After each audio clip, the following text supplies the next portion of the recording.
It is the autumn of 1915, and somewhere in the churned mud of the Western Front, a British staff officer is staring at a map he no longer believes in.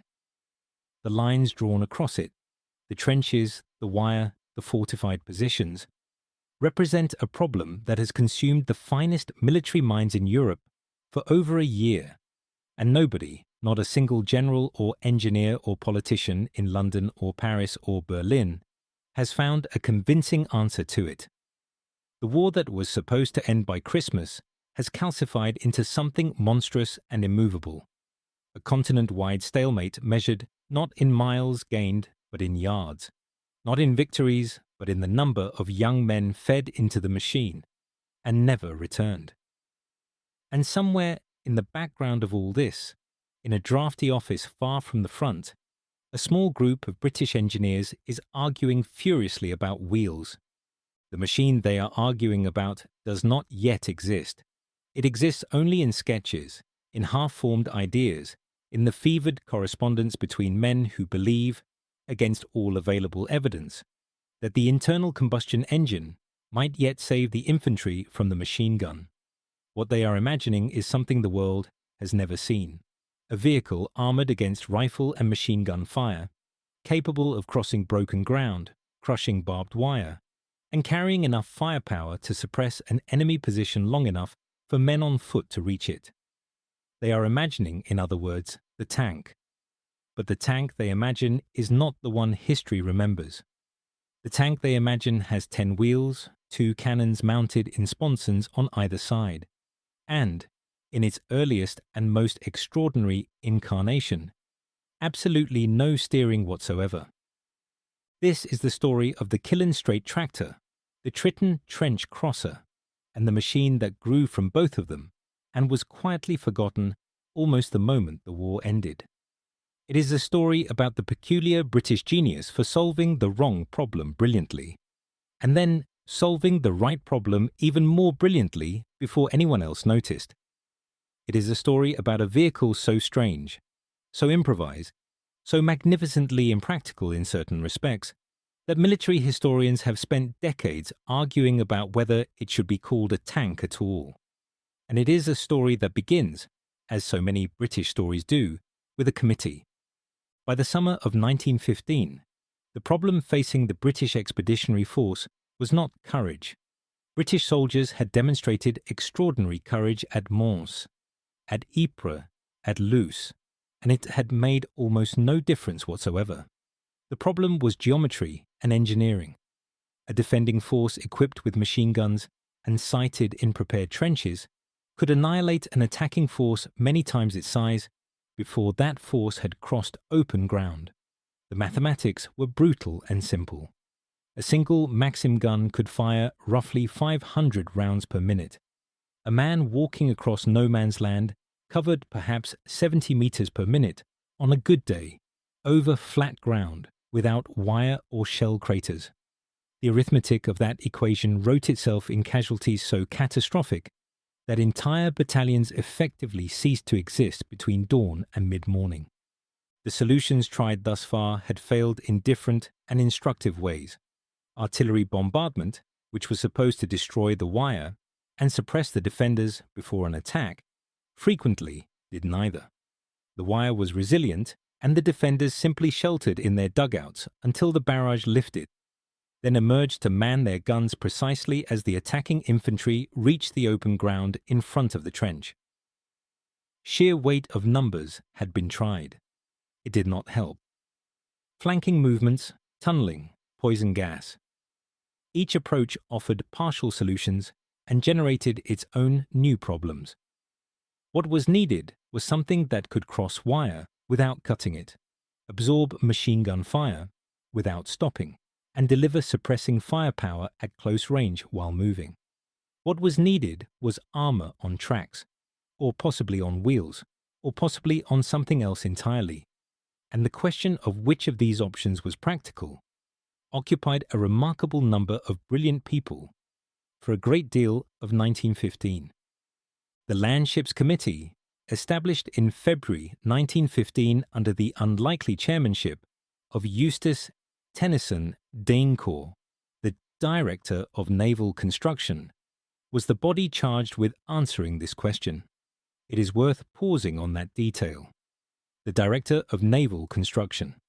Britain's first tanks were developed by a committee ostensibly responsible for ships, and this is either a wonderful illustration of institutional creativity or a damning indictment of War Office conservatism, depending on your disposition. The committee worked rapidly, which is to say it worked with the frantic urgency of men who understood that soldiers were dying while they argued about track width. The engineering challenge was formidable. William Tritton, managing director of William Foster and Company in Lincoln, was the man who translated the committee's requirements into metal. Foster's was an agricultural engineering firm that made traction engines and threshing machines, which made it, paradoxically, one of the most qualified organizations in Britain to build a military tracked vehicle. Tritton worked alongside Lieutenant Walter Wilson of the Naval Air Service, and together they produced a sequence of experimental vehicles that read, in retrospect, like a mechanical, evolutionary tree. Each iteration solved some problems and revealed new ones. The machine that concerns us most directly in this story is the one that came before the rhomboid tank that history remembers. The vehicle built around a bullock creeping grip tractor chassis, modified with extended tracks, and fitted with a structure that was meant to demonstrate trench crossing capability.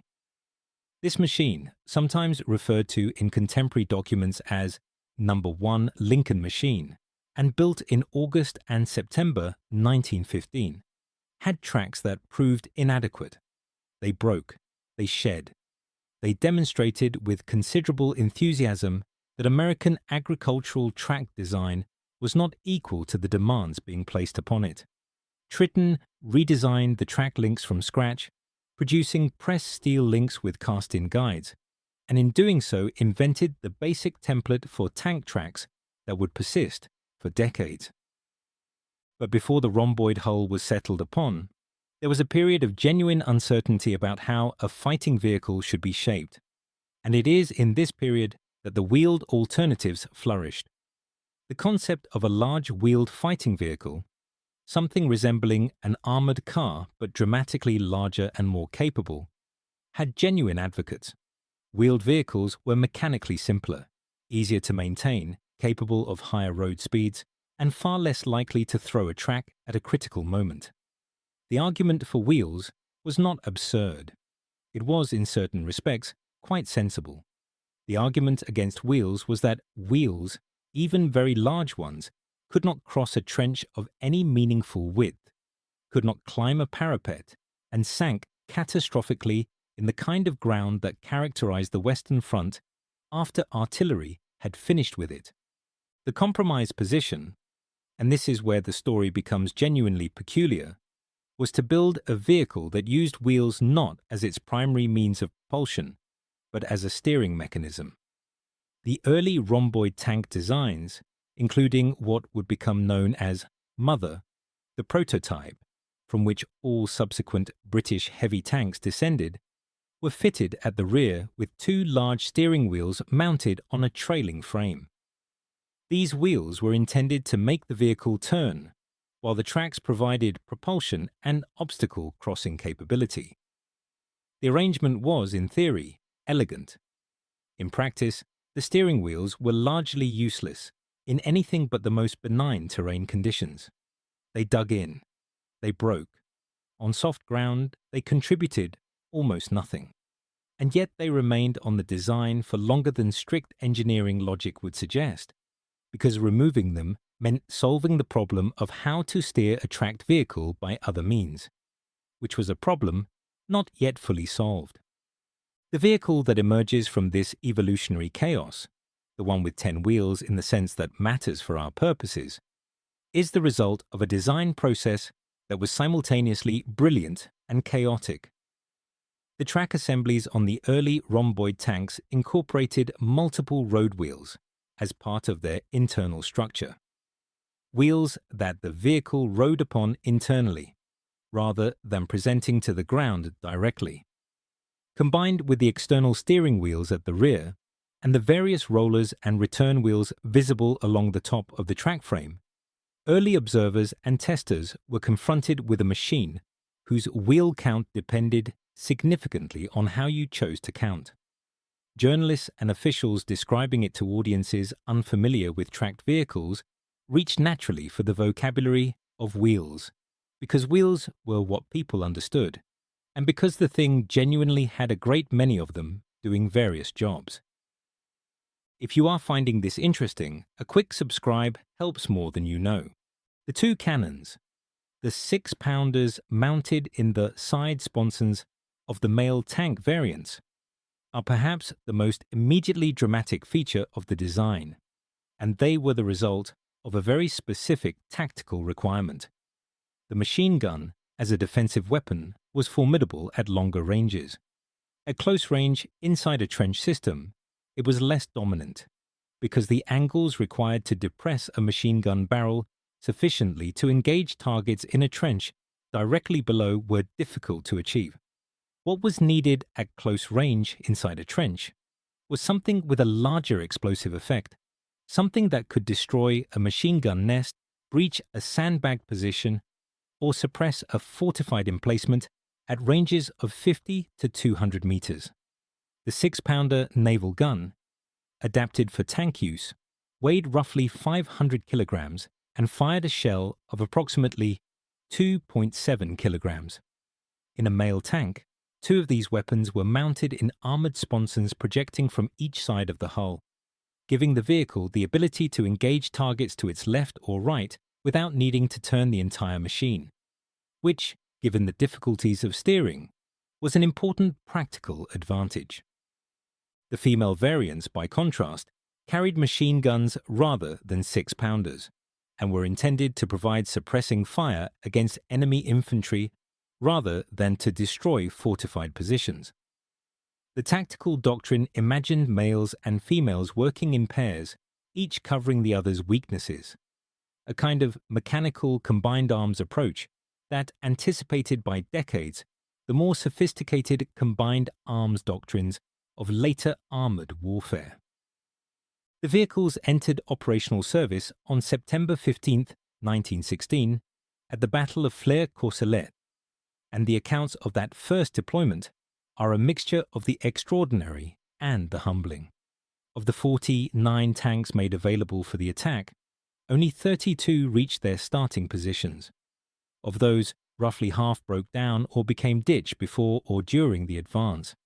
The remainder, perhaps 18 to 20 vehicles, depending on the source, went forward with the infantry, and their effect was extraordinary in proportion to their small number. Accounts from German soldiers who encountered them for the first time speak of panic, of men abandoning positions that they had held against infantry assaults for months. One German regimental history describes soldiers paralyzed with terror at the sight of the machines moving through the mist. A British pilot flying overhead reported seeing a tank walking up the high street of Flers with the British Army cheering behind it. Whether the pilot's account is entirely accurate is difficult to establish at this distance, but the psychological impact on the defenders appears to have been real and significant. The German response to the British tank reveals a great deal about how seriously the new weapon was taken.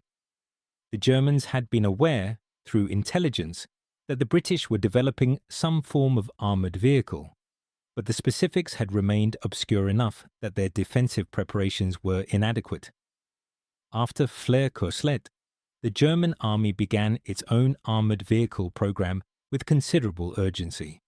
The result was the A7V, a vehicle that shared almost nothing conceptually with the British rhomboid design. Where the British tank was long and low and designed to cross trenches by spanning them with its rhomboid hull, the A7V was tall and boxy and essentially a steel box on a Holt tractor chassis. It carried a crew of 18 men and mounted one 50-7mm cannon along with 6 machine guns, which sounds impressive until you compare its trench-crossing capability with the British machine. The A7V could cross a trench of approximately 1.5 meters, The British Mark IV could cross a trench of approximately 3.5 meters. In the terrain of the Western Front, this difference was not marginal. It was frequently decisive. The Americans, arriving in the war in 1917, adopted the French Renault FT light tank rather than the British heavy tank as their primary armoured vehicle, a decision that made sense given the different tactical role envisaged for American armoured forces and the logistical advantages of the smaller, lighter French machine. The Renault FT was in many ways the more forward-looking design. It introduced the rotating turret that would become the dominant feature of tank design for the next century. But it lacked the raw trench-crossing capability and the heavy armament of the British heavy tanks. The two approaches represented genuinely different answers to the question of what a tank was for, and both answers contained important truths.